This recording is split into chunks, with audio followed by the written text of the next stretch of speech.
Hey guys, this is the fourth tier of the deepest slash massive YouTube iceberg.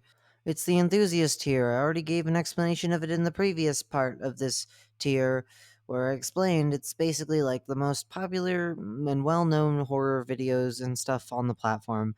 So without any further ado, let's go. Erratas.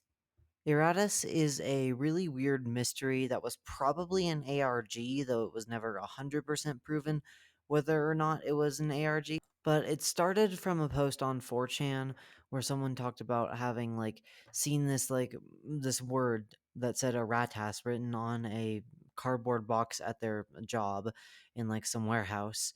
And they asked someone about it, and they said it was like an algorithm that was designed to censor things for big companies.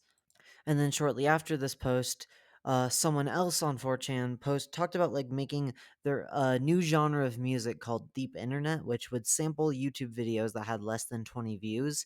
Which, by the way, congrats to this guy for making an entire music genre just for this ARG. But in that post, they linked examples, which is kind of ironic because those samples would obviously then have more than 20 views. But one of these samples was from a mysterious YouTube channel called Chronos for Life. And it was claiming that they were being censored by YouTube and targeted by YouTube and by the Erratas program. And then another video on another video on that channel was one that had Morse code, which translated to astral projection clinic, though this never came up again. And another video strangely had closed captions that appeared despite there being no talking, and these closed captions, it's unknown how they were made, if they were even made intentionally at all. The creator, what supposedly the creator claims that they were not intentional, but it's not proven that this was the creator saying that. But the captions bring up this address that doesn't exist, and and again, the address doesn't exist. However, it can be found on the Bandcamp page for a band called the uh, KFC Unalivement Chicks, and from here you can find the YouTube channel for KFC Unalivement Chicks, and in the description they mention Erratas or Bust, and Erratas.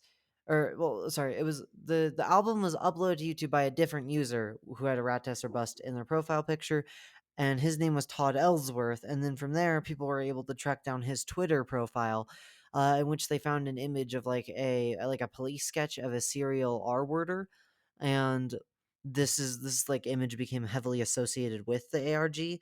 And they were asked about Erratas and claimed that they didn't really know anything. They also mentioned that they like the Carnosaur movies, which are like ripoffs of Jurassic Park, and that links it to Chronos for Life. But after that, no one really knows. No one really, there wasn't enough interest in the ARG, and so no one ended up solving it beyond that point, and it just kind of went nowhere and shriveled out into obscurity. Lizard Squad. Lizard Squad was a hacking group that began in 2014. Now, they actually weren't that bad at first, as the only hack that they did was they shut off all League of Legends servers. However, they got really popular from doing this, and as a result of this popularity, they ended up becoming basically being consumed in their ego. They started shutting down all kinds of online Xbox games, which resulted in them being called out by the CEO of Xbox. And for some reason, people were saying that they were a part of ISIS, and so they kind of rolled with what those people were claiming, and claimed that there was an explosive device on the plane that the Xbox CEO was going to take. There was not, and it mostly ended up just being an annoying event that where they basically just delayed his flight. But still a very terrible and scummy thing to do, even if it wasn't as bad as actually implanting an explosive device. As Lizard Squad continued making more and more hacks of more and more games, they grew in infamy and continually tried to one up themselves, and eventually they claimed that they were going to completely shut down all online Xbox and PlayStation games on Christmas. This resulted in them getting even more coverage, specifically by Keemstar, who, unintentionally or not, ended up platforming them, and he got rightfully called out for it, but, didn't pay attention because he's Keemstar. And a sort of counter group to the Lizard Squad was created, called Finest Squad, which sought to basically counteract all of the actions that Lizard Squad was performing. And basically, the two started getting into a war with each other where they both tried to dox each other. but this ended up kind of failing, as they ended up just doxing random people and only lying about doxing the members of the opposing groups. This continued on for a few months until eventually the week of Christmas arrives, and Lizard Squad decides to basically prepare and set a sort of like warning for what's going to happen on Christmas, when they completely shut off all of the internet in the entire country of North Korea. Then Christmas rolls around and they do what they said. They fulfill their promise and completely shut down all Xbox and PlayStation games that require, online servers. Finest Squad at this point then begins begging for donations from people to try and stop Lizard Squad, which leads to some people thinking that Finest Squad never intended to actually stop Lizard Squad, and either was just cashing out on the trend that Lizard Squad was doing, the whole trend of Lizard Squad, or that they were actually just a puppet group created by Lizard Squad as a means of gaining money for themselves. Eventually, a rich guy called Kim.com decides that he's going to basically pay Lizard Squad. Basically, he's going to pay them a ransom to get all the Xbox and PlayStation networks working again. And he gives them like a bunch of vouchers. And Lizard Squad obliges and sets the networks back up. And then the literal next day, they brag about all of the vouchers that they have. And the details, there's a lot of specific details here, but I'm not going to go into those specific details, but basically, this ends up leading to the government being able to track them down as a result of their carelessness. And then, over the next several years, members of the Lizard Squad gradually faced punishments for their crimes. Though the harshest punishment that any one member got was 3 months in prison and several several fines. Satan's Sphinx. Satan's Sphinx is a creepypasta slash urban legend about a YouTube video that does not actually exist. The first mention of Satan's Sphinx can be found on a Yahoo Answers question, in which someone asked, "Where can I find the cursed Satan Sphinx video?" And the only answer they got to it, at least originally, was, "Sometimes it's better to let sleeping dogs lay. There is a reason this movie was banned. Stop trying to find this movie." What this original poster was asking for is completely unknown. There was a video called Satan's Sphinx that was able to be found via the Wayback Machine that would have fit in around that time frame, but the comments just describe it as being nothing more than a 911 call. So it was probably just made after the fact to cash in on the legend that arose from this. But yeah, it's really unknown what what the original asker was referring to. It could have been anything from like just something one of her friends told her about, to something she imagined in a false memory or in a dream.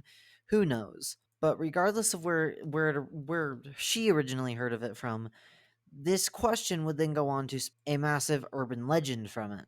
And rumors began to circulate about what the real Satan Sphinx video was.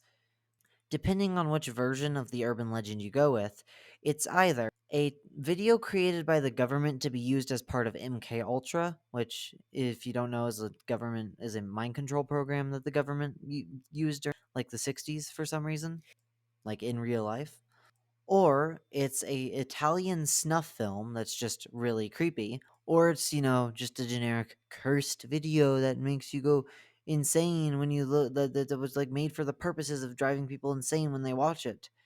All versions of the story do agree, though, that after you watch it, you will experience severe mental problems, such as having trouble sleeping, being depressed, having thoughts relating to wanting to game self, and various stuff like that. You may be wondering, do these legends ever describe what the actual video contained on it? And yeah, they do. They say that it has multiple spooky images on it and low pitch ominous music in the background. Wow, that's like the most vague description to anything I've ever heard. Aside from this extremely vague description, the only other thing that is agreed upon as being within the Satan Sphinx video is this one image, which is the image I'm currently showing on screen. This is like a spooky horror image that's been going around the web for quite a while, and it was associated with various different creepypastas before ultimately becoming associated with Satan Sphinx the most, and being believed to be a frame from Satan Sphinx. And I can't exactly blame people for thinking that it was from at least something sinister with the creepy masked men holding a child. That is pretty creepy. But yeah, it's nothing sinister.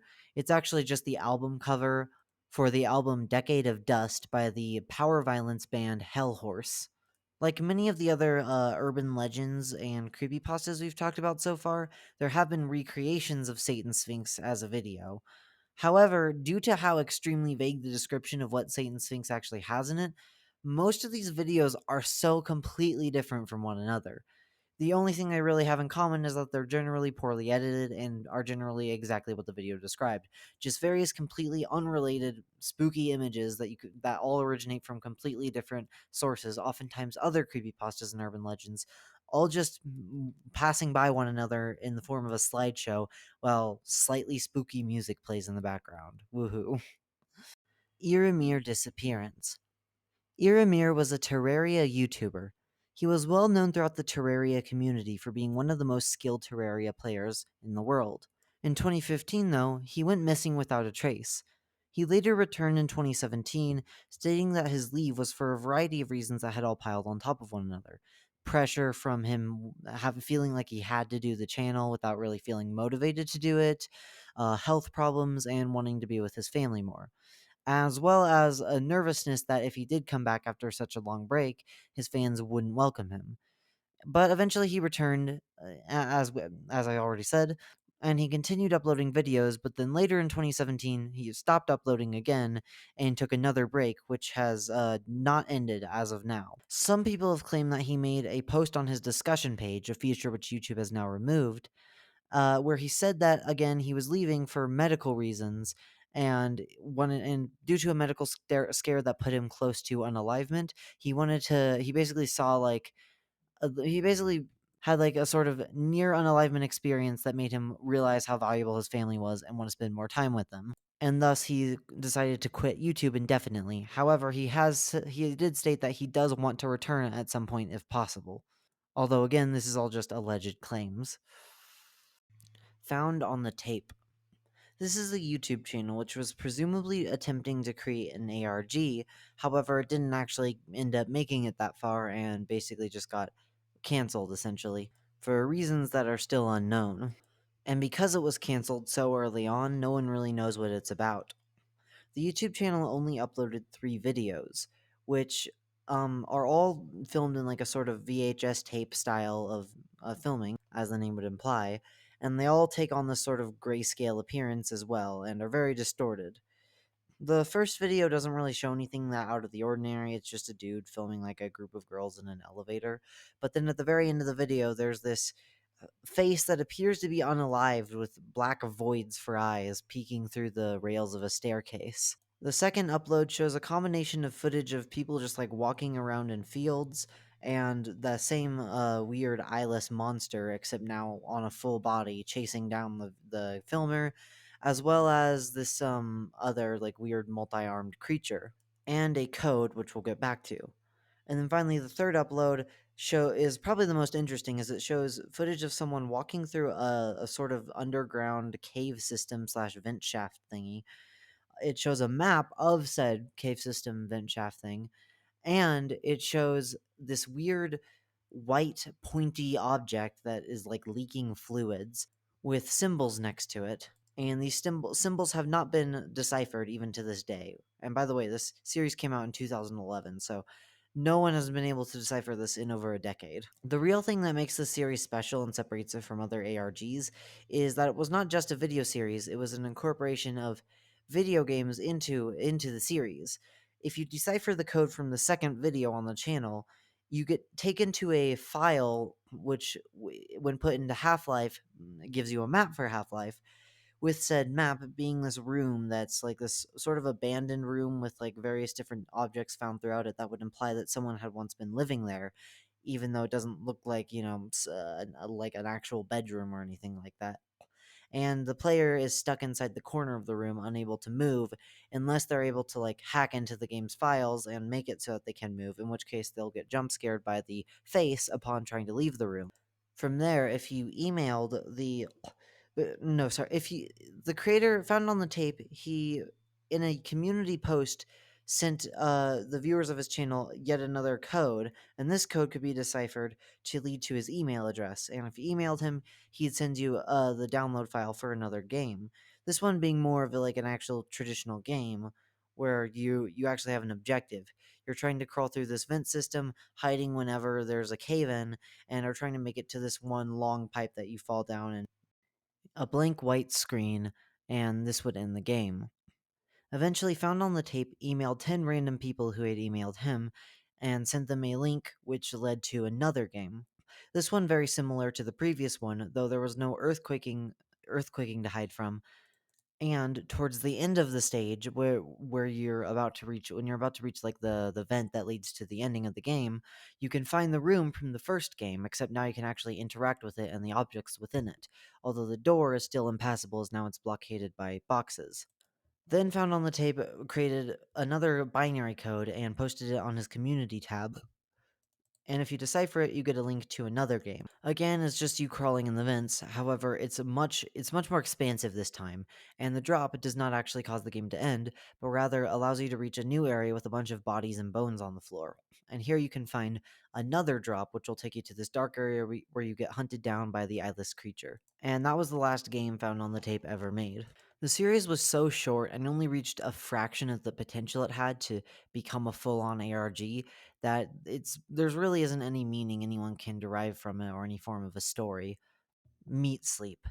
This was a YouTube ARG channel ran by a person who's called Meat. The videos on the channel are extremely cryptic in both the way that they're filmed and the audio in the background, and they repeatedly use this sort of glitch where basically the video will say it's a certain length, but then when you watch the video, the loading bar will end and reach the end of the video before the time is actually up, but the video will keep playing in most cases. I have no clue how this glitch works, or how the channels that re-uploaded the videos managed to replicate the glitch, but they somehow did it.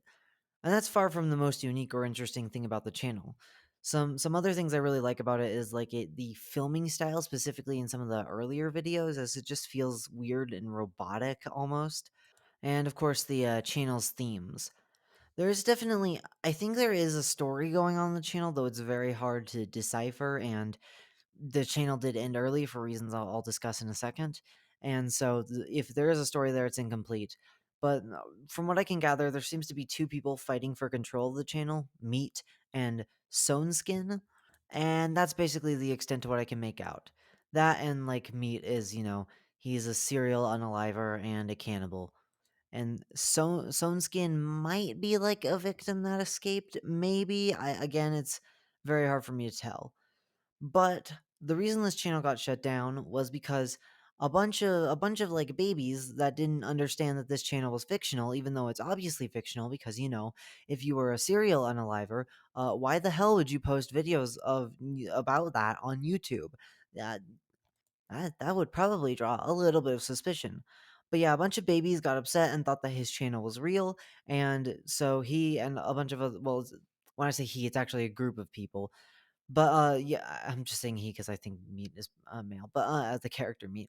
But so the group that was running Meat Sleep kept getting accused of being, like, an actual serial unaliver or group of serial unalivers, and they just got sick of being constantly, bombarded with harassment because of that, and so eventually they shut the channel down and deleted it a few years later, just deleted every video on it, though re-uploads still exist. My favorite thing about this whole fiasco is the fact that in addition to like the usual Meat Sleep videos, there's also just a couple normal videos that are just like music videos for various rap and hip hop songs. Not common, but there are a few of them there that just are super out of place with the rest of the Meat Sleeps videos, and I think more than anything should definitely prove that the group of people running the channel are not serial unalivers. But I guess the crybabies just missed that part. Pelucin Entertainment. This was a 16-year-old Chilean YouTuber who mostly published videos that weren't actually that remarkable. They were just like unfunny skits and gameplay of Five Nights at Freddy's, and him playing with his cat occasionally. That was until he got his cat replaced by another cat for what he claims to have been natural reasons. But only like a week after he got the new cat, it surfaced that he was actually responsible for the unalivement of his previous cat, and had basically tortured the cat in extremely horrific sounding ways, which I am not going to go into detail about them. You can look it up yourself if you really want to. I wouldn't advise it.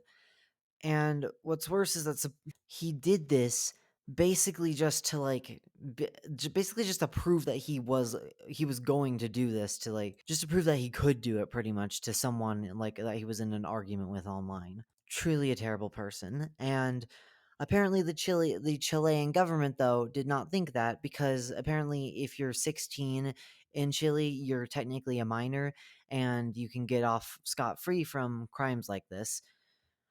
Even though I feel like most people can agree that unaliving an animal is something most 16-year-olds should know is a bad thing to do.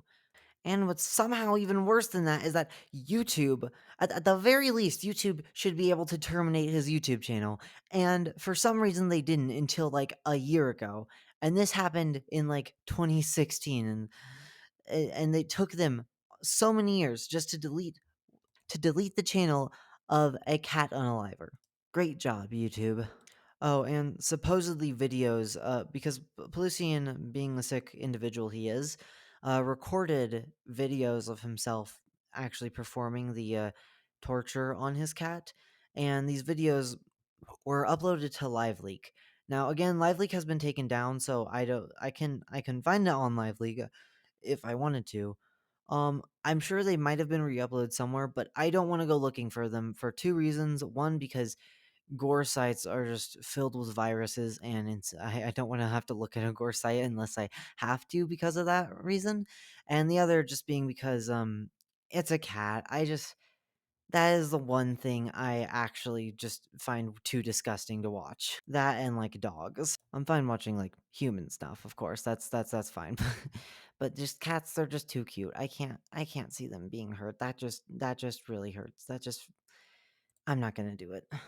Hi Walter, I got a new GF today. This is a video of a guy who's talking to someone, presumably named Walter, about how he got a new girlfriend. At least it starts off that way, and it's pretty normal at first. Aside from the fact that he looks kind of like a Discord mod. But then, towards the end of the video, when he goes to actually show the girlfriend, he walks to his bathroom and reveals a woman that's been chained up there, screaming for mercy and like screaming to be let go. Then he walks into the bathroom and closes the door, and the video ends. Now, again, this video is just a staged prank, a staged video made just to unnerve people, which it successfully did, probably just because of the uh, seemingly innocent sounding title compared to the contents of the video. But of course, a lot of people thought that this was real.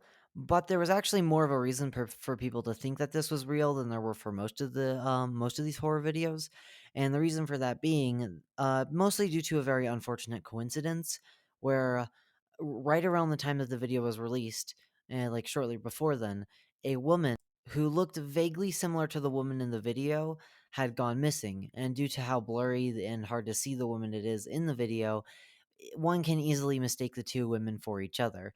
And this prompted the police to actually investigate the creator of Hi Walter, I Got a New GF Today, who of course revealed to the police that it was just a staged thing and they were actors. And the creators of the video apologized for any inconveniences they may have caused towards the actual kidnapping case. Ash Vlogs. This is an ARG YouTube channel which started off being about a woman named Ash vlogging her life. However, there's certain vlogs that she makes which will have weird glitchy effects on them, and or links in the description which lead to unlisted videos that are much more sinister and show this like creepy stalker that's like watching her videos and stalking her as she makes the ones that are outside of her house, and like viewing her videos from YouTube videos, and a bunch of other creepy stuff that gradually ramps up from just you know stalking to him eventually like kidnapping her brother. This ARG is extremely complex. I've watched like 10 videos on it, and I still, to be honest, have no idea what's really going on. But I'll try to explain it to the best of my ability. The stalker and like is like a member of like this group of stalkers, this group of like serial unalivers called like the Drips. I'm not making that name up, by the way, which is like a reference to something from like the Book of Revelations about the Antichrist, and like they want to make the Antichrist. They want to rise the Antichrist to power or something like that. And eventually, at a later point in the series, she collabs with a bigger YouTuber, that being Raka Raka, the guy who, the guy who made all the funny Ronald McDonald videos, um, who I talked about in the second tier of this iceberg. And yeah, he gets, or no, third tier, but he gets on this ARG2 with like a video series of his own, which they're very hard to watch, I'll say, because it's mostly just like Australian people yelling very loudly. But like basically there's someone threatening Raka Raka's sister, and so like he goes out to try and find out who Ash Vlogs is, and ends up thinking that she is the stalker. And then eventually she has to go over to Raka Raka and tell him to stop because she's not actually the stalker or something. And then she goes back into the car, which was shown in a previous video to be the stalker's car. So she might be working with the stalker. And eventually the series had this sort of like a conclusion with this 7-hour live stream, at the end of which Ash Vlog's channel name got changed to I Know Where She Is. And Ash stopped uploading videos. And everyone said that that was the end of the ARG, but then, like, they kind of started it back up again in a year after it had ended as sort of like a new chapter, but as far as I can tell, they never really expanded into a full new chapter. Like, there were like a few videos on that, but then nothing else. Again, I'm sorry if I'm explaining this poorly. This is a really complex ARG. Dad. Dad is, I think, the most insane ARG ever. It starts off fairly simple with this character simply named Dad living in this basically like sitcom-esque world with characters simply named Mom and Daughter. And he basically just lives this pretty mundane, ordinary life where everyone is talking to each other telepathically instead of directly speaking. Everything is just labeled what it is, like food is just labeled food, his boss is just named boss. And everyone is super robotic and emotionless. And over time, Dad starts to feel and gradually begins learning more and more emotions. So, sounds like a pretty basic concept for a series. But it kind of spirals completely out of control in the best possible way. As the series goes on, more and more like plot threads begin to develop, and more aspects of the channel begin developing as well. Like, it starts off as just an ARG, but then eventually Dad starts making music videos and live streams in character. But in terms of the story, it's later revealed that Dad was actually like an astronaut from another planet who crash landed and is being kept both by Mom, who's actually like in on the operation to like basically learn something about quantum mechanics, as well as by YouTube themselves, who are trying to use him to make money for their YouTube videos and who are the ones keeping the channel running.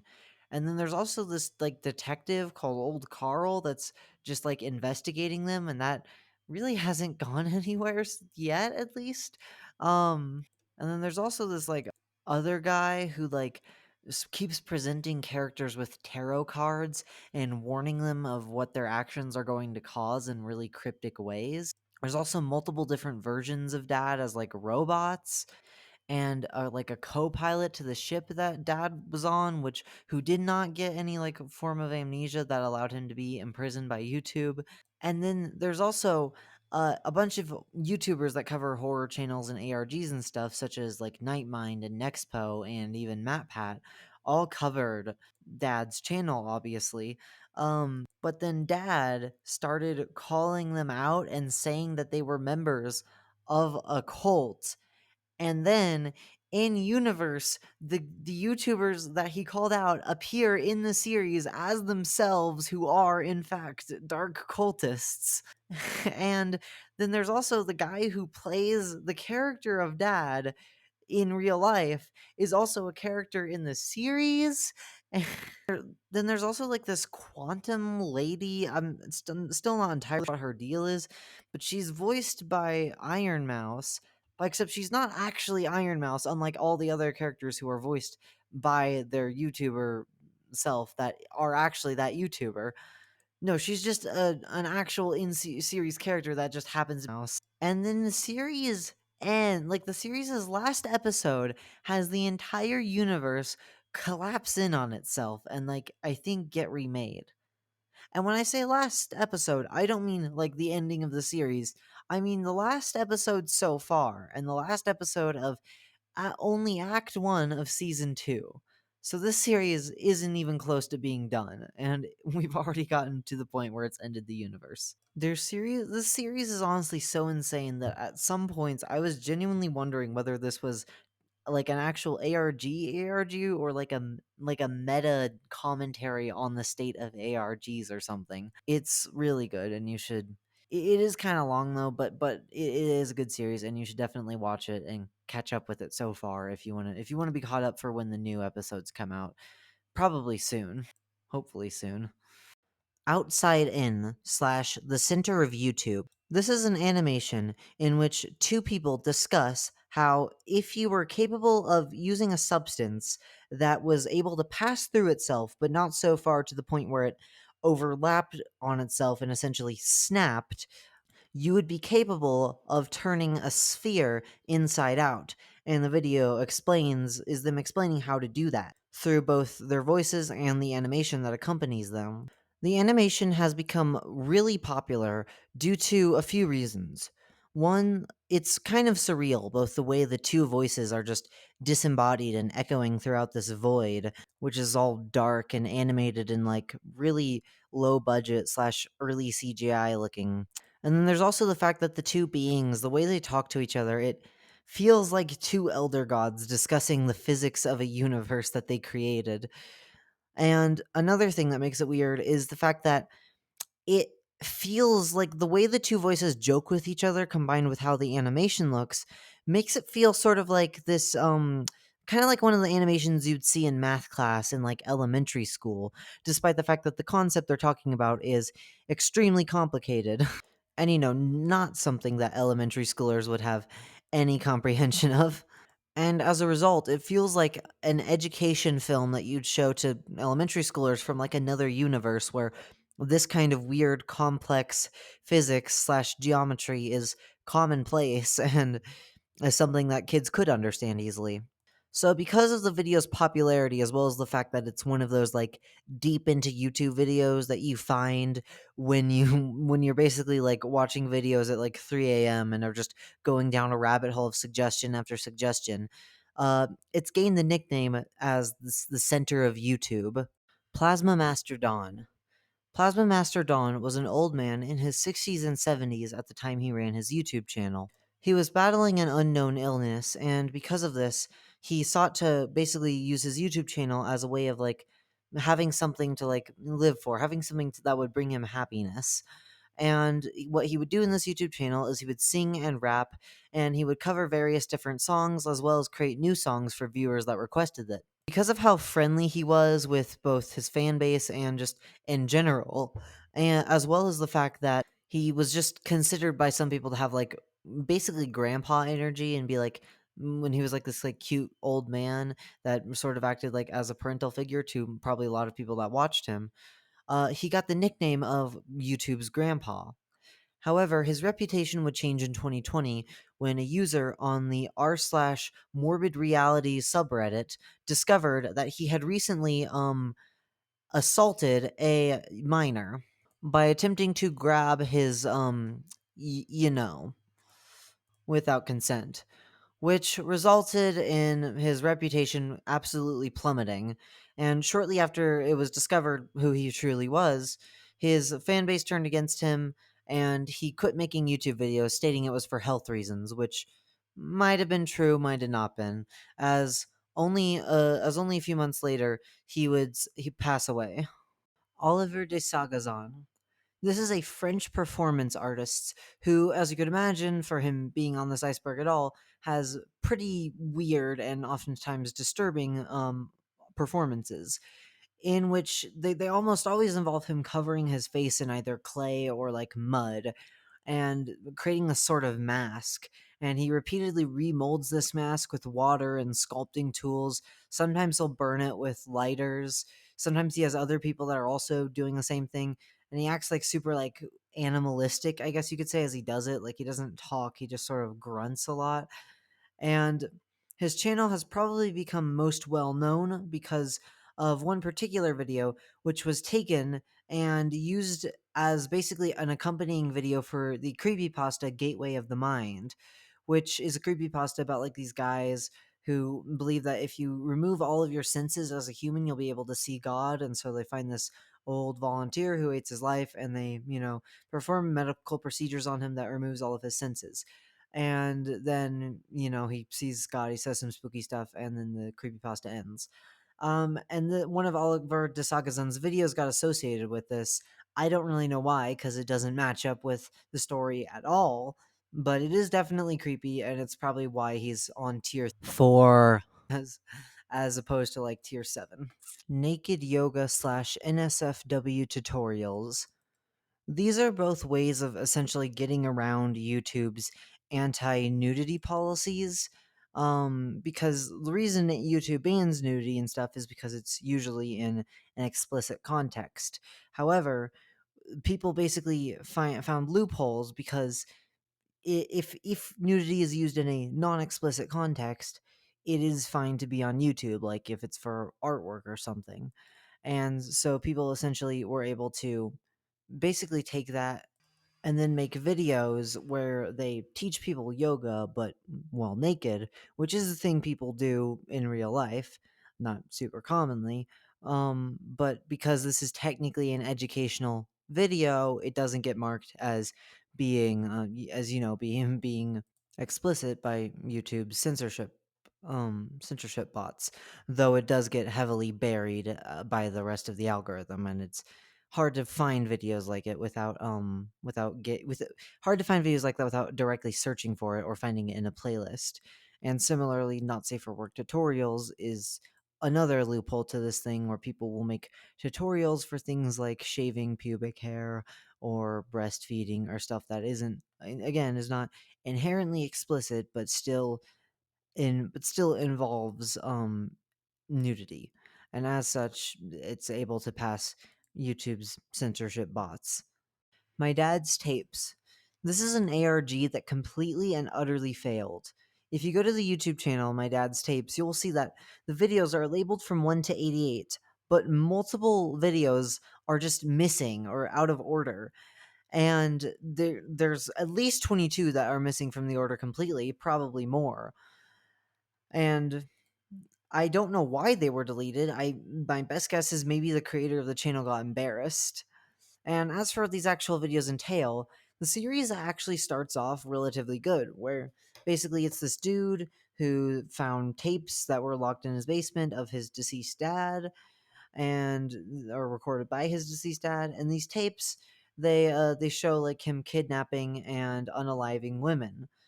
And so, it's a pretty good premise to start off with. And as it goes on, they basically reveal more and more details that reveals that this dad was actually the Zodiac unaliver. But as the series goes on, it keeps just getting way too complicated for its own good. Like it introduces all these random subplots about the dude's uncle and about like this cult that was like worshiping the Zodiac unaliver. And there's like a subplot about one of the main character's friends getting like indoctrinated by Scientologists. I am not making that up. And then there's also this random subplot where he calls like he gets so obsessed with his dad's tapes that he calls a therapist to like prevent him from becoming too depressed. And then there's just an entire episode dedicated to him talking to the therapist, an entire subplot about that goes nowhere. There's even a trailer in the middle of the series where it is like it completely drops like the I'm a dude uploading this to YouTube and goes straight to this is a fictional series, when he basically uploads a trailer for the second half of the series where he's like staring at the mirror and then he puts on the mask of his dad. And in addition to this series becoming overly complicated, it also just becomes really stupid. Like basically the cult and the new Zodiac unaliver, who basically replaced his dad, continually threatens him, saying, hey, if you don't stop investigating this, I'm gonna go unalive more women. And the main character continues doing that, which not only makes the main character very unlikable, but also it also means that like the series kind of just evolves into into how many women can we unalive in uncreative ways, and it gets it's increasingly stupider with each time because you just become more and more desensitized to it. And the absolute best part is when the main character actually goes and confronts his dad's replacement unaliver, who they have like these just ridiculously low budget talks with poor quality cameras in the middle of like the public where they're drinking strawberry margaritas. And then they have a second meeting, and in that meeting the new unaliver, he tries to convince the main character to replace him and also become the Zodiac. um but he completely fails because he doesn't even have any arguments. He's just like, do it because your dad did it, you gotta do it. And it just makes everyone just come off as incredibly stupid. So yeah, I can kind of see why the creator of the channel deleted the videos. It's a damn good margarita. Xploshi. Xploshi is a YouTuber who is most well known for her Cursed VHS shorts and Cursed Games series, which are, as their name implies, meant to be recordings of either shows or games, which are essentially like bootlegged versions of pre existing franchises, usually ones that are targeted at kids, though this isn't always the case, as there are some that are based off of things like Breaking Bad or Has Been Hotel. And it's essentially like a bootlegged version of whatever it's based off of. And throughout the videos, like weird things will happen. These things aren't necessarily disturbing, they're just weird. And they usually are something that could be disturbing in a certain context, but are often played for laughs, such as like the characters being like thrown into black holes or being unalived in brutal ways. But yeah, it's always done like in a super campy way that's meant to be played for laughs, and is almost a parody of like lost episode creepypastas to some extent.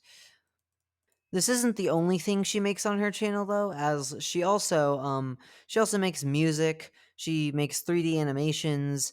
In particular, there's a series called Violent Vincent, which is like basically like an alternate universe version of the gummy bear that's violent.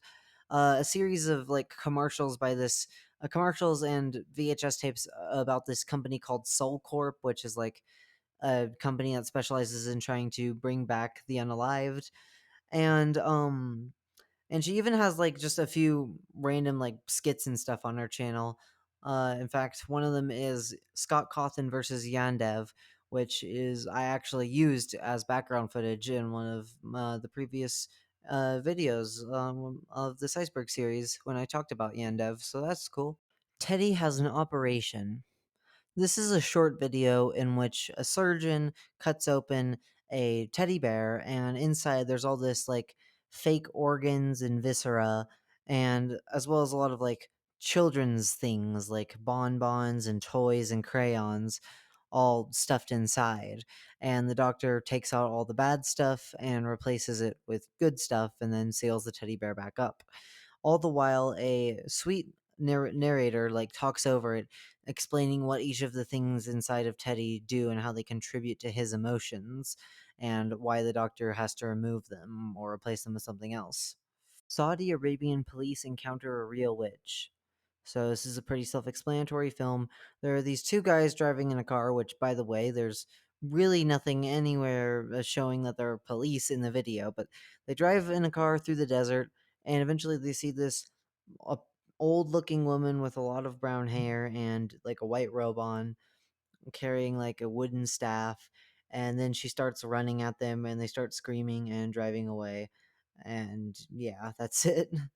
I have no idea why this video is called They Encounter a Real Witch. She doesn't do anything paranormal that would indicate she's a witch. Like, yeah, she looks kind of like a stereotypical witch, but like she doesn't do anything magical. Like, the best you could title this video is I encountered a crazy woman in the middle of the desert. Like, there's not Saudi Arabian police encounter crazy woman in the middle of the desert. Let's not It's not a witch. She doesn't do anything witch-like.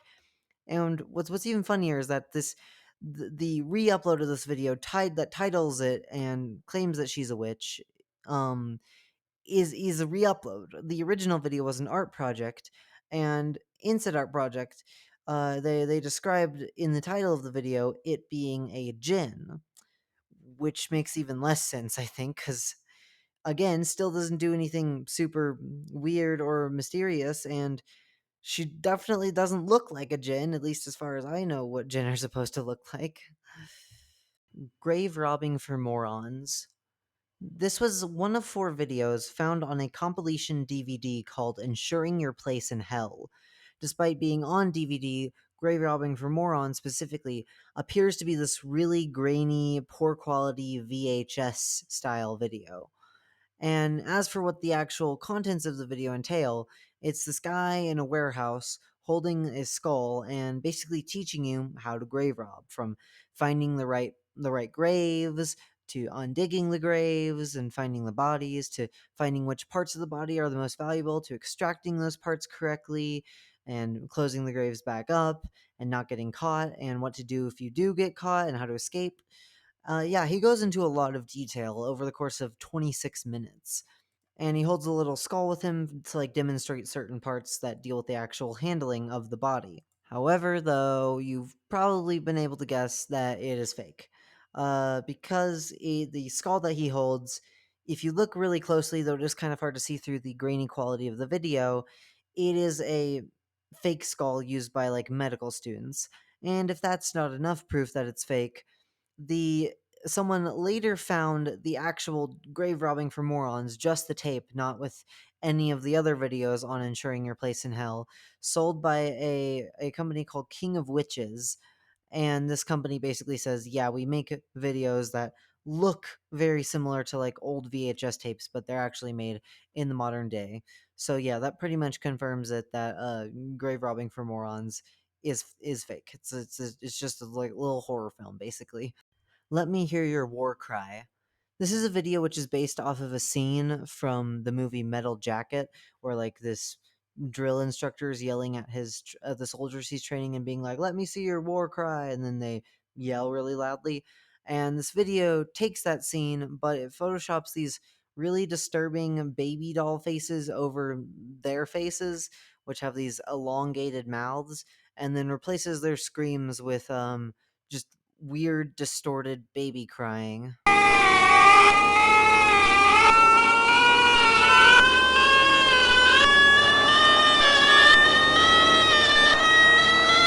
Bob Hickman. Bob Hickman is a mentally unwell man who believes that God has entered his body, and opens almost every one of his videos by saying, "God has entered my body as a body same size." He believes that when he was in church one day, God just entered his body, and from there his life has been miserable, as he does not believe that God is an inherently good being, and instead believes that God being in his body has caused him great torture, and a lot of terrible things have happened to him as a result of it. And he claims to experience a lot of physical pain as a result of God living in his body. In addition to making like tons of YouTube videos about this, he's also written multiple books about it as well, and weirdly enough, books about financial advice also. And his neighbors claim that he hasn't, or his neighbors and people in his community claim that despite how unwell he is, he actually hasn't really bothered anybody, and it seems to be that his problems are only affecting him and no one else at the very least. PoocheeandPansy. This is a YouTube channel which uploads videos that are very simplistic MS Paint style animations starring 2 dogs named Poochie and Pansy. The series starts off pretty normally, albeit with very low quality sound, and you'd have to turn your volume up a lot if you want to hear a thing they're saying. And it's basically just them talking about, hey, there's this kitten in this castle and we need to go rescue her from an evil witch. And so then they go on a journey to the castle, but then at the end of the first video, a screamer pops up, which admittedly is kind of clever because, whole volume down thing. This was before FNAF 4 came out, by the way. But then the second episode just gets super weird with like it being in another language, and the episode just being completely glitchy and interrupted by all these like real life messages and all this disturbing imagery and screamers and stuff. And then from the third episode on, it kind of becomes sort of like each episode is divided into into those two things, where half of it is the puppies going on their adventure to rescue the cat and fighting against the witch with just extremely dead creepy eyes, who tries to rip Poochie's eye out, but Poochie kind of pulls out a Nuno reverse card and steals hers instead, and then they rescue the cat. And meanwhile, while this is happening, the series is just continually being interrupted by more screamers and more disturbing videos. And by the end of the series, you can sort of piece together from these videos that there's this character called like the operator, I believe, who he's like wearing this like mask over his face, and he's basically trying to tell us through this show that like there's some sort of reality altering being who's removed humans from real reality and locked them all in like pocket dimensions, essentially, I think. And this being is called the Gangadiddle, and people need to go stop it. And so, in other words, this entire series was basically just a way of building up and preparing for an ARG in which people would hunt down the Gangadiddle into various locations in real life, and each time they did so successfully on a separate channel, the operator would basically send them a video saying, "Hey, congratulations, you found it. Now go find this new location." And at the end of it, someone found the Gangadiddle, which was like this plastic dinosaur-looking toy thing, and then the series ended. Unfortunately, I can't find a whole lot of specifics out about the actual hunt for the Gangadiddle because most people seem to be more interested in the Poochie and Pansy side of the ARG. However, in recent years, the series originally came out 10 years ago, but in recent years it's actually it started resurging as like starting in around 2019, the series started uploading remastered versions of previous episodes, now with no scares or glitches in it. I mean, I guess we actually see the witch take Poochie's out in more graphic detail, but aside from that, it's like really tame. It's better animated and much tamer without there being any jump scares or anything. And based on that, and the fact that the old channel where the Hunt for the Gangadiddle was hosted, and the fact that that channel has also uploaded memes on it, I believe that they're preparing to like sort of remake the ARG in some way. Oh, and there's also a message at the end of the original Gangadiddle ARG that said like this isn't over yet, basically. So yeah. Pyrimid ransom video. Bro thinks he's Victor from Despicable Me. But in all seriousness, this refers to a video, and now deleted, which was titled, "You have 30 days to pay me $5 million," in which he constructs a RC car with a camera attached to it, and then flies to Egypt and goes to the Pyramid of Giza. Then the camera cuts to the RC car, conveniently skipping over how he got it where it is, which is some sort of tunnel. We're meant to presume from the fact that he was at the pyramid that the tunnel is inside of the actual pyramid, but it kind of just looks like a ventilation shaft. And yeah, it drives through it, and then eventually the screen sort of fades to static, and he's like, "Hey, I found some big secret in here. You have 30 days to pay me $5 million, or I will expose it to the world." Who he was asking for these $5 million from is unknown, probably the Egyptian government, but obviously he did not get it. He had like a website where whoever it was could pay him, and he got a total of $0. So he revealed the big secret, and it was some sort of vague white light somewhere in the tunnel and like a bunch of static over the screen. Very anticlimactic. It also, maybe this is just me, but it feels like a weirdly high amount of effort to go to going on a plane to Egypt just for this hoax. I sure hope he was there for something else. Unedited footage of a bear. So, Adult Swim has the series called infomercials, which are basically short films created by various different creators, which are all parodies of infomercials or TV in general to some extent. And they generally just air with no prior like build up or like any real warning, and so they sort of just catch people off guard. In fact, Too Many Cooks, which I talked about in the previous tier, was one of these infomercials. And so is unedited footage of a bear, which, by the way, is also made by the same guy who made Alan Tutorial. Again, something else I also talked about. It starts off as exactly what's advertised, unedited footage of a bear, with like a narrator talking over and, describing what the bear's doing, just like an ordinary nature documentary. Then a ad countdown begins, and by the time it ends, an advertisement starts playing with a skip ad button, which might not sound that weird, but keep in mind that this originally aired on TV, and it's a YouTube skip ad button, which serves to disorient the viewer. This advertisement starts out as an allergy drug advertisement, where it's they're just trying to advertise something that allows you to that gets rid of allergy symptoms. But the effects that it describes the allergy medicine having are more akin to those of antidepressants and other kinds of more dangerous drugs. And from there it sort of spirals out of control as this woman who's like taking care of her kids starts kind of going insane. She starts threatening her kids, she starts making fun of them, she starts tearing off pictures of them, she starts ranting to herself and crying whenever she's like in a sort of non-drugged state.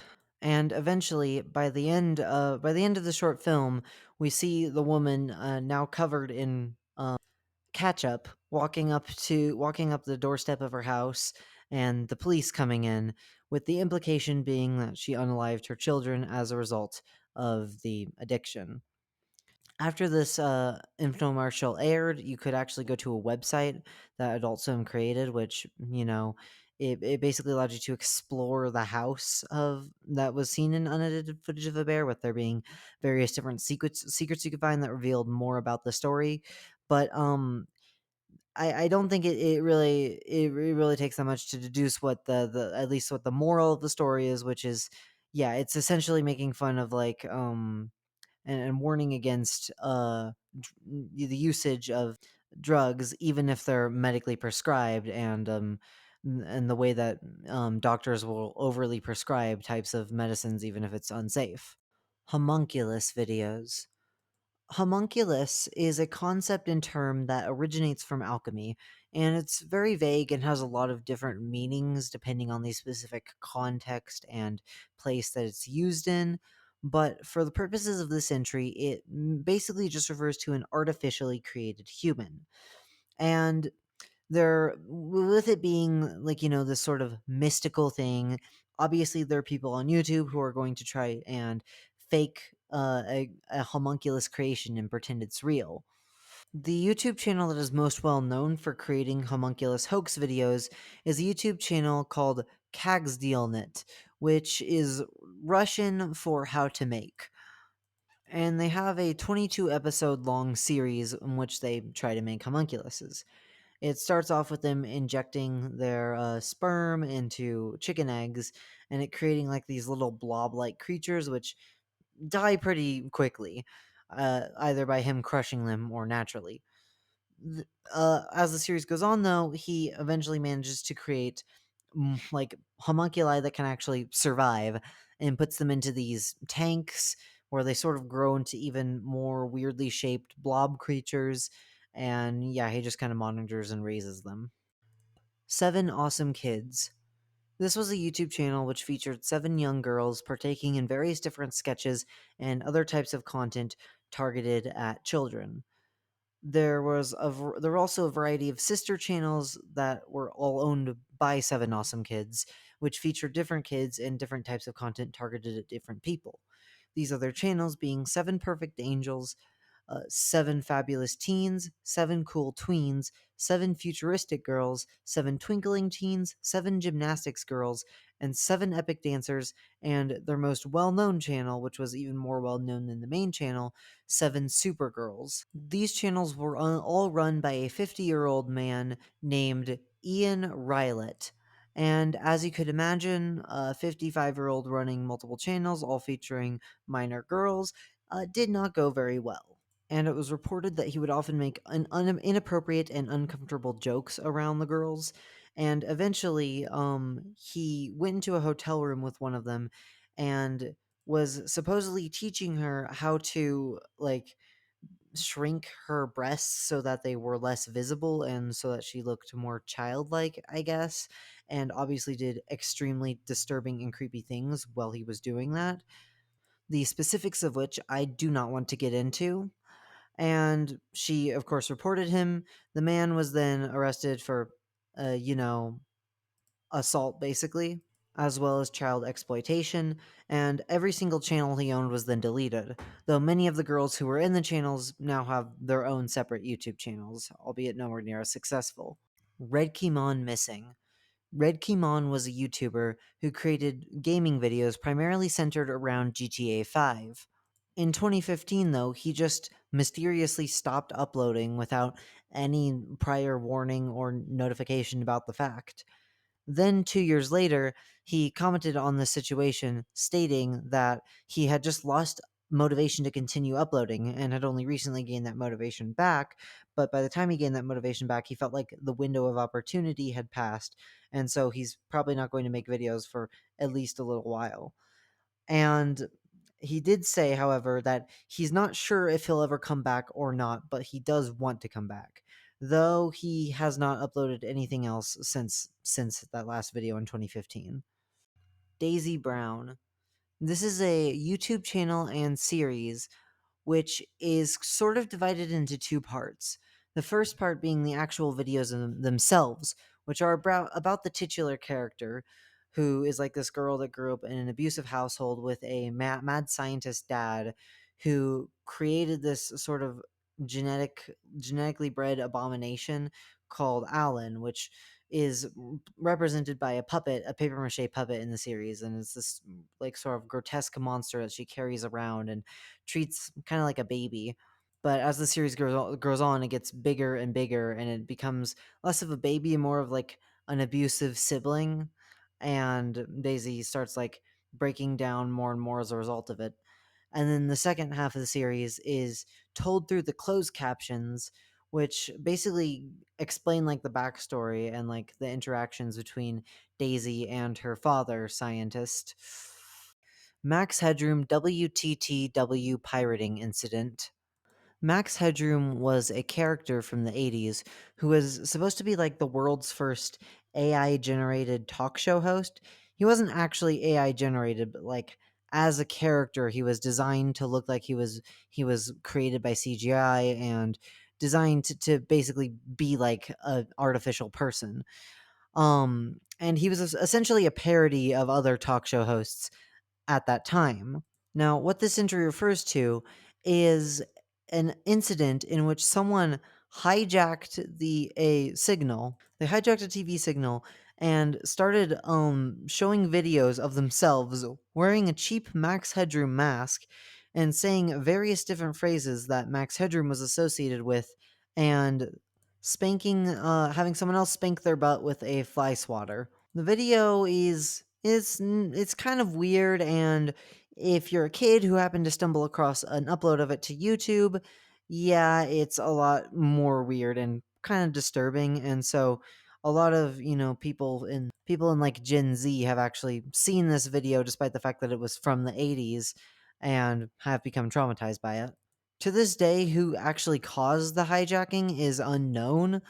There have been some people that theorize that it was the creator of Shane St. John, because they both wear spooky masks and kind of act a little bit similar. This is like the dumbest theory I've ever heard. It's obvious. No, there's no proof of that whatsoever. This is stupid theory. Kraina GrzybowTV. This is a YouTube channel which is Polish, and its name translates to Land of Mushrooms. The series that this channel created first and is most well known for creating is called Smile Guide.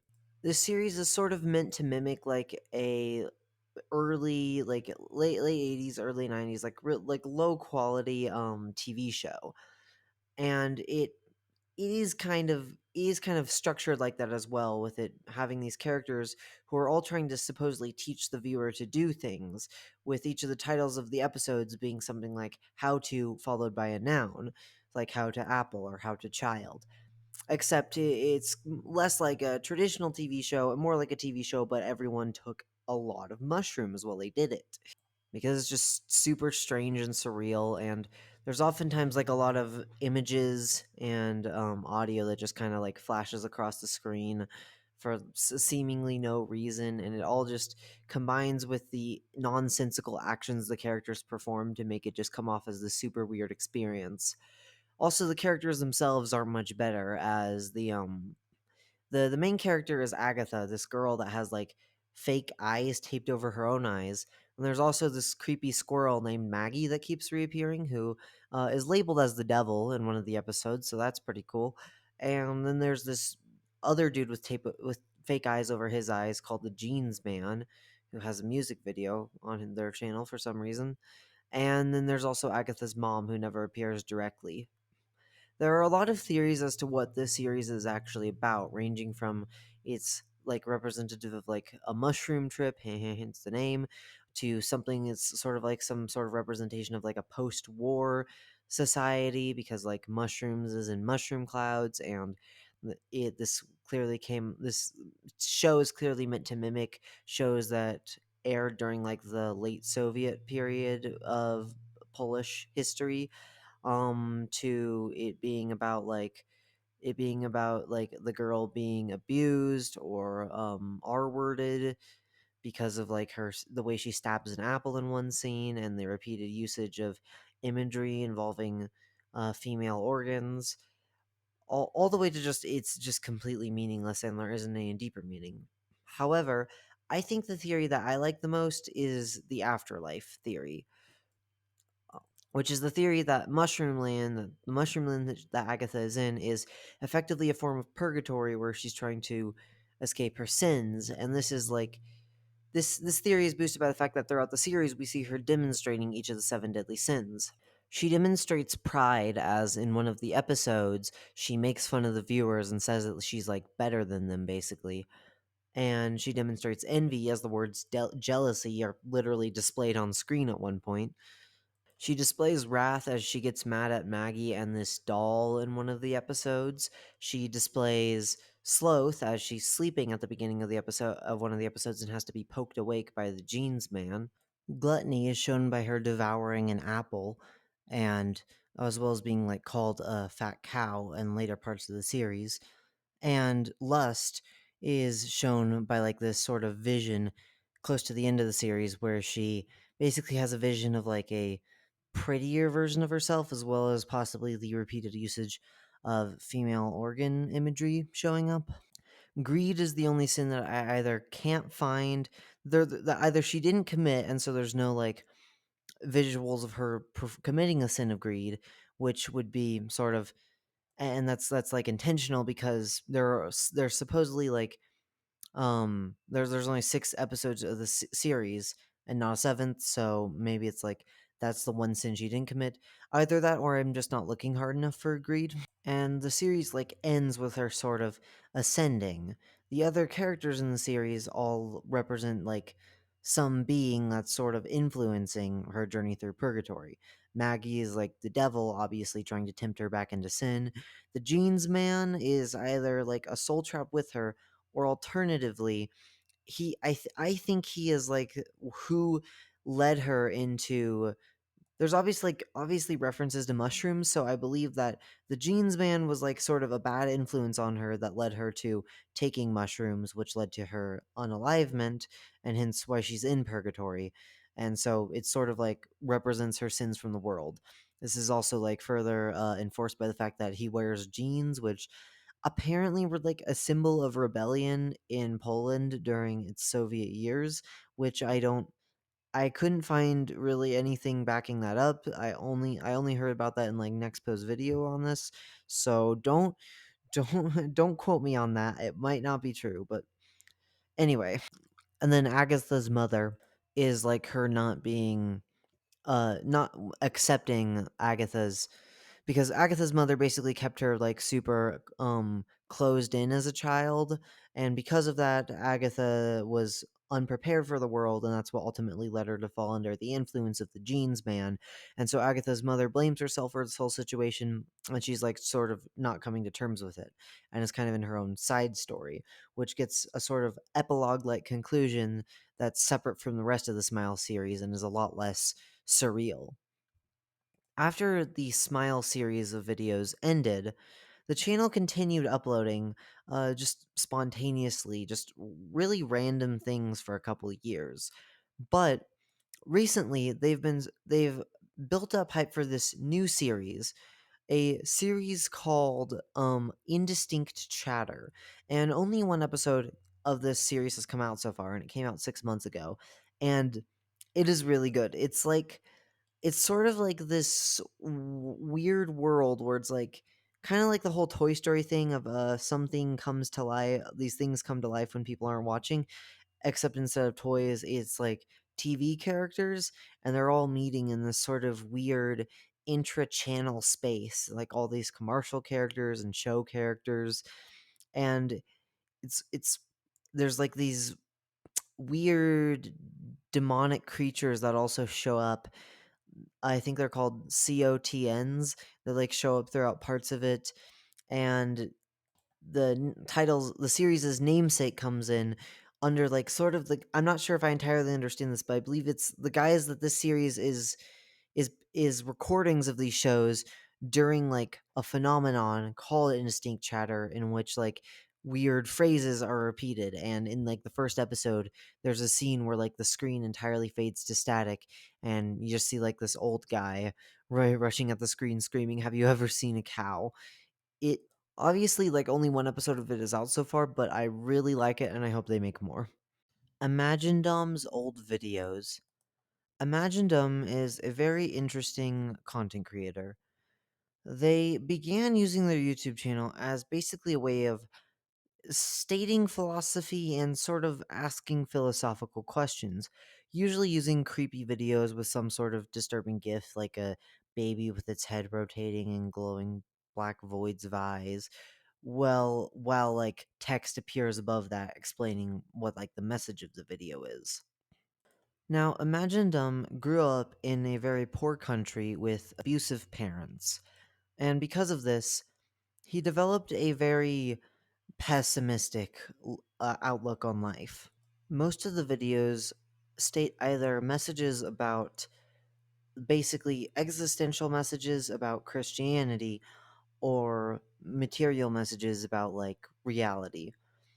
In his videos about Christianity, he usually basically talks about how he believes God to be unjust and believes nature to be unjust, and therefore the God that created it was unjust, and believes most of all that hell is an unjust punishment for sinners, and that Christians should pray for those in hell. But his material philosophy is a lot more worrying. He believes that he basically stated when in these videos that he believed that parents that should have to basically be monitored more heavily as to whether or not they should be allowed to have kids, likely because of the abuse he endured to likely terrible parents. And also he believes that if some people are going to suffer based on how they're born and like where they're born. And because of this, he believes in a again very troubling ideology that that it would be better if some people weren't born if they were going to suffer from the day they were born. Eventually he got a tumor, which as you could imagine only made his life and his ideology his life worse, and his ideology became more troubling. However, there's a light at the end of the tunnel of this, as because of this tumor, he left whatever country he was living in and moved to a better, more economically developed country where he was able to, live a happier life. And he got diagnosed by a better doctor, and it turns out the tumor was benign. And since then, his ideology has shifted. At least, I don't know how much it has shifted, but at least he has stopped making videos on that and has started making much more positive videos, much more positive videos and animations. And his animations are much more positive, and they're still not they're not like super happy or anything, but they're a lot more positive and honest and lighthearted and honestly kind of comedic. The channel also now goes by the name of Flame Pillow Imaginedom, where Most of his previous videos have been deleted, with only a few of them still up. And because of that, I think it's safe to say that he probably has abandoned his more dark outlook on life, and that's good. Possibly in Michigan. This is a short film created by Cecilia Condit. Originally, it was created in 1983. However, it has resurged in popularity thanks to both YouTube and TikTok. The film is based off of one of Cecilia's friends who dated a man that, after they broke up, they found out was actually a serial unaliver. The film is told from the perspective of one of the characters who both narrates the film but both in her narration and the way the characters talk to each other, sort of talk in this weird sing-song like voice where it almost feels like they're reading out like a children's book or a nursery rhyme or something. That combined with the very random way it's filmed with camera shots cutting to but the camera's cutting between seemingly completely unrelated shots. Like 1 second it will be the two of them walking, and then the next it's a party of people in animal masks. And that combined with how empty everything feels makes it feel super dreamlike. The film begins with the two women walking through a seemingly kind of abandoned mall, and they're being followed and stalked by this man who they refer to as Prince Charming, who's wearing a mask that looks like a human head but with a really elongated maw.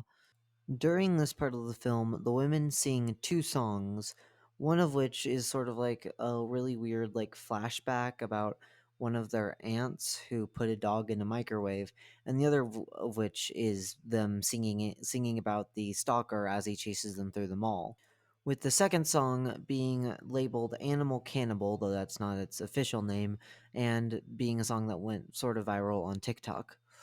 Eventually, the two women leave the mall, and one of them goes back to her house, and then the stalker follows her, and it breaks into her house, and it starts threatening her and threatening to eat her, until eventually the other woman comes into the house and unalives him, and then they cook him up into a stew and eat him while naked and smoking cigarettes.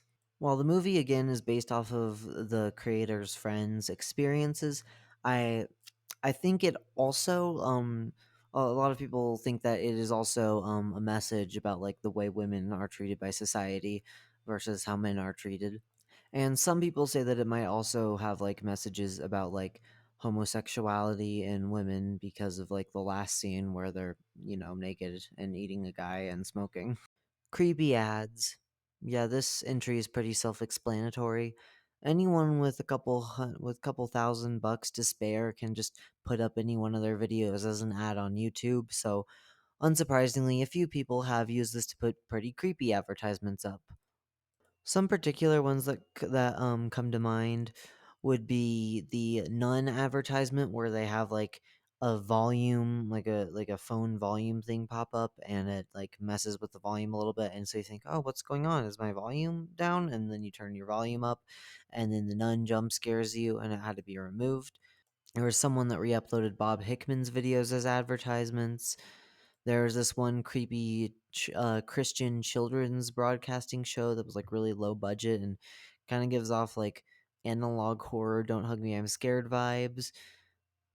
There's the company Item Label, which makes these advertisements with like the I don't even know how to describe them. They're just weird cursed plushies, and the advertisements are always like songs where the lyrics never really match up with the captions and are sung in just a creepy like toned down voice, I guess.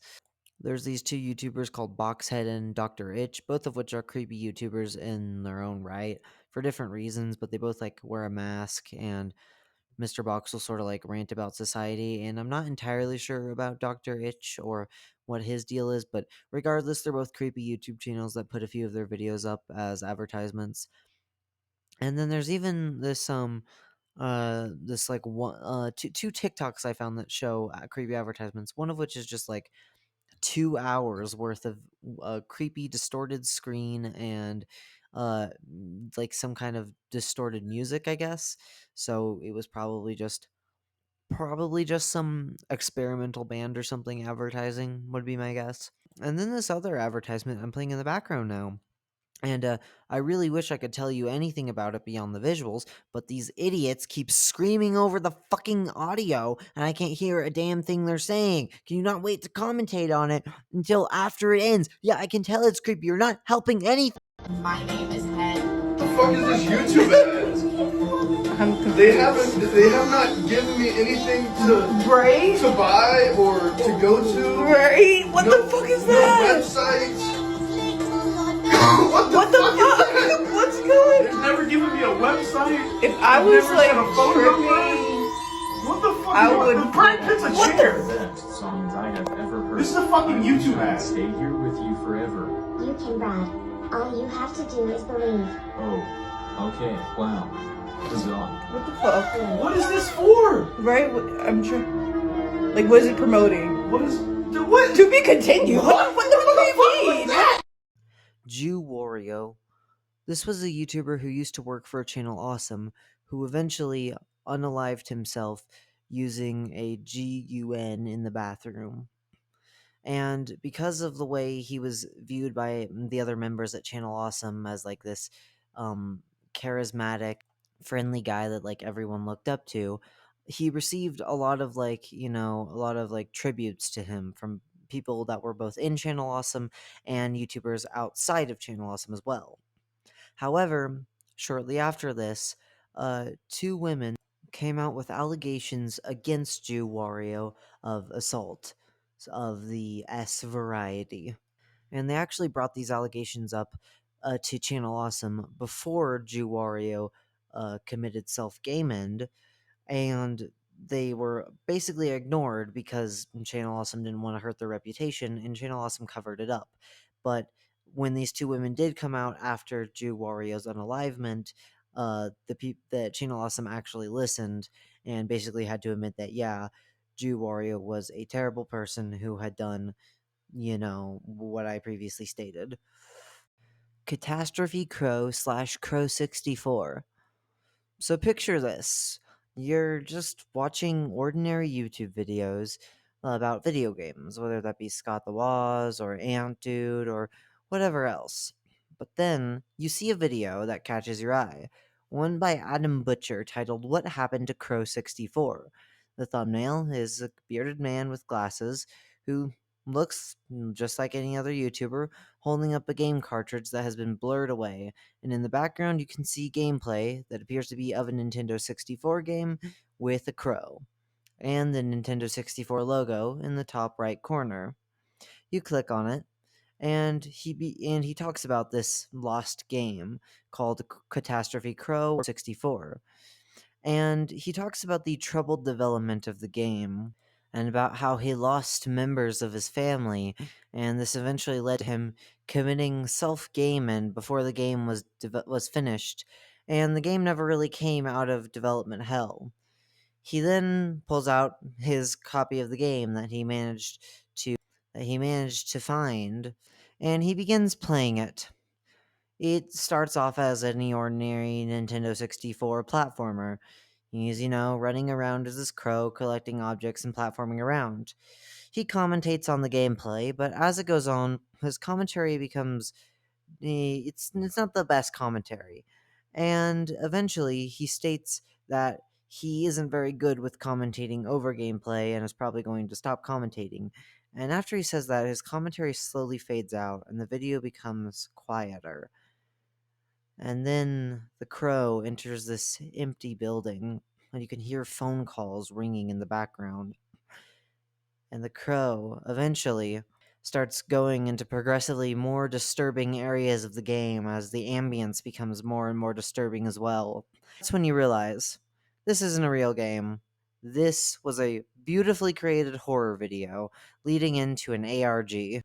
Now, this video is amazing. I think it's one of the best pieces of horror on the internet, honestly. Unfortunately, the same cannot be said about the ARG. Yeah, he definitely had a very strong start, but the ARG, aside from like the part where people managed to find the actual game of Crow 64 and, be able to play the demo he created for the video, the ARG just kind of got abandoned after a while and like hit a dead end, and the creator said he wouldn't really be continuing it, which is very unfortunate because it had an amazing start. Though honestly, you could just watch the video and it'd be pretty amazing without even needing the ARG to accompany it. Benjamin Bennett / Sitting and Smiling. Benjamin Bennett is a endurance performance artist. Endurance performance art is a type of performance art where, someone tries to endure something that and basically test the limits of the human body and mind. So for example, a performance artist might like lock themselves in a cage with no access to any form of entertainment for a year. In Benjamin Bennett's case, he will upload these videos called Sitting and Smiling, where he just sits down in a still position and stares at and smiles at the camera for like up to 4 hours at a time. He's only ever really broken this character twice when he just burst out into sobbing, and twice isn't that much when compared to like the over hundreds of videos he's made of this.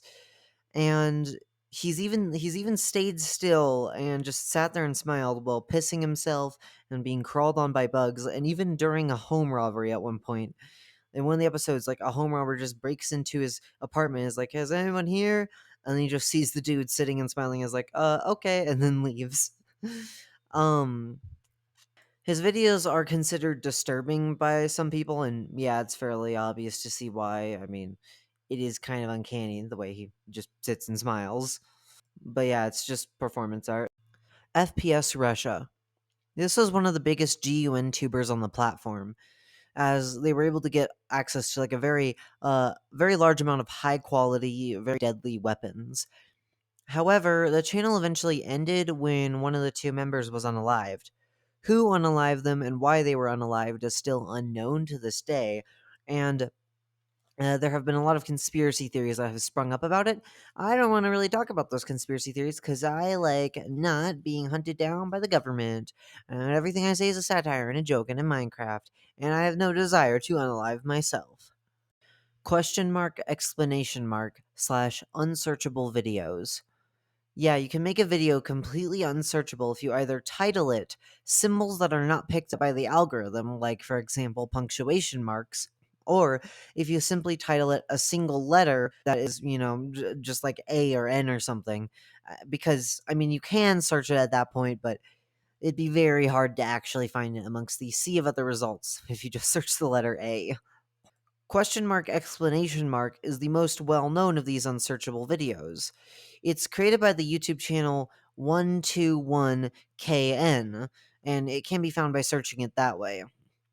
And this channel mostly just uploads attempted speedruns of various Mario Kart levels in specific explanation mark question mark, or I mean question mark explanation mark is a attempted speedrun of Rainbow Road. But their videos just have random titles, some of which being just a few letters, and yeah, this one is a question mark explanation mark. And despite the fact that this video is completely unsearchable, it has achieved 25 million views just through recommended and then people finding it and thinking it's weird and telling other people to find it. Elisa Lam security footage. Elisa Lam was a young woman with bipolar disorder who went to a hotel called the Cecile Hotel, where she went missing without anyone being able to find any trace of her, until a couple days later when people started complaining about the water in the hotel tasting terrible and even turning black in some cases.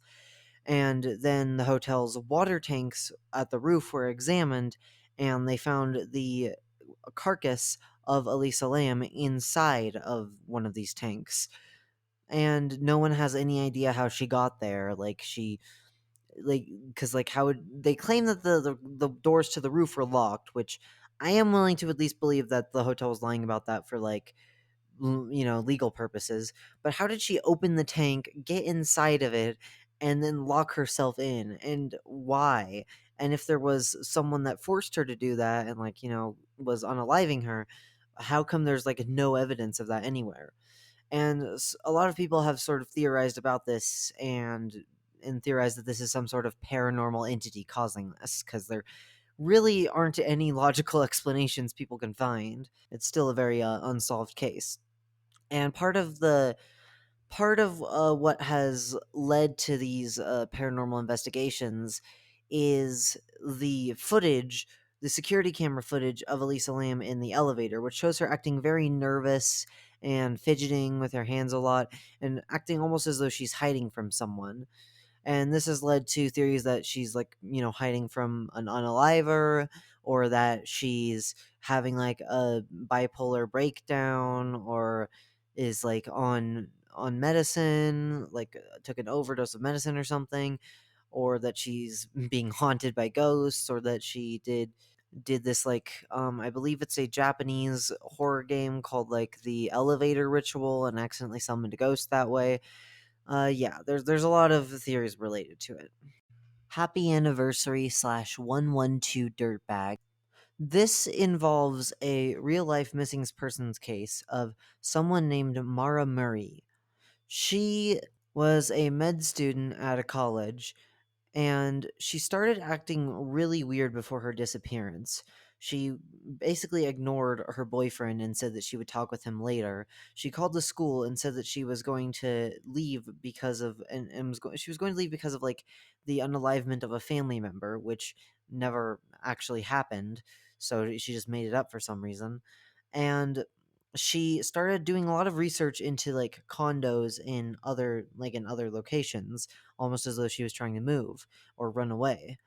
Then she went to the liquor store and bought like 40 bottles of wine, I think, and then started driving away. Eventually, she crashed on Route 112, where a bus driver later spotted her at this car wreck and offered to call the police for her. She declined, saying that she had called AAA, which was a lie, as AAA had not she had recorded no calls with her. And she was also acting very nervous at this car wreck. Eventually, the police did end up finding the car wreck later, but she was nowhere to be found. And the car's contents, including the wine bottles, were mostly the same. There was obviously an investigation after this, during which there was an interview with her father, who said she was probably kidnapped by some dirtbag on Route 112. The case remains unsolved to this day.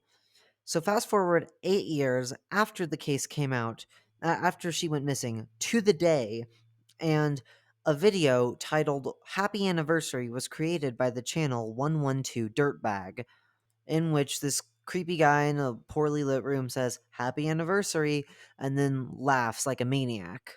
This obviously led people to believe he was Maria's kidnapper, but no, the police searched him. They couldn't find anything.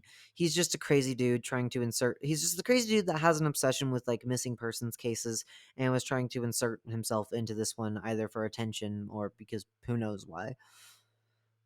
Though it should be noted, there's another video on his channel called No Hope for This Mental Want to Be, where he's like making music on a keyboard, but at the very end, you can see this abstract drawing that I'm displaying on screen. And some people think that this drawing aligns to the map I have on the right of the screen, and that this is like indication for where her body is actually hidden, though it hasn't been investigated or proved. Austin Jones. Austin Jones was a YouTuber who basically he started singing on YouTube and he blew up from his singing. And then he used his good looks and his position as a big YouTuber to manipulate a bunch of underage fans into doing disgusting things for him.